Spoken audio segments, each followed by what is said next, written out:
के इजलास का भी बॉयकॉट कर दिया था।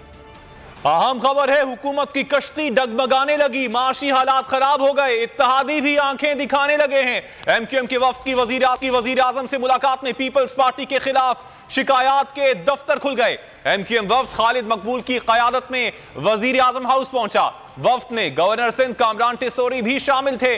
जराये के मुताबिक एमक्यूएम ने सिंध से मुताल्लिक पार्टी के तहफ्फुज़ात से वजीर आजम को आगाह किया है। एमक्यूएम वफ्द का कहना था कि पीपल्स पार्टी ने जो वादे किए थे उन पर भी ताहाल अमल दरामद नहीं हुआ है।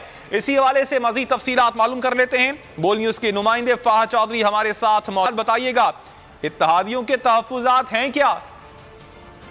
जी देखिए, सबसे पहले तो बलोचिस्तान अवामी पार्टी, BNP नेंगल और जमीयत उलमा इस्लाम ने तरक्याती स्कीमों और रेकोडेक मंसूबे को बुनियाद बनाकर जो है तहफ्फुज़ात का इजहार किया। इख्तलाफात पैदा हुए हुक्मरान इत्तेहाद में और अब एक और इत्तेहादी MQM भी आंखें दिखाने लगी है। MQM के एक वफ्द ने खालिद मकबूल सिद्दीकी की क़यादत में वज़ीर आज़म शहबाज शरीफ से आज मुलाकात गुज़िश्ता रोज मुलाकात की, जिसमें गवर्नर सिंध कामरान टिसोरी भी शामिल थे, वसीम अख्तर भी शामिल थे। ज़राये के मुताबिक MQM ने सिंध से मुतालिक पार्टी के तहफ्फुज़ात से वज़ीर आज़म को आगाह किया और पीपल्स पार्टी के खिलाफ शिकायत के अंबार लगा दिए।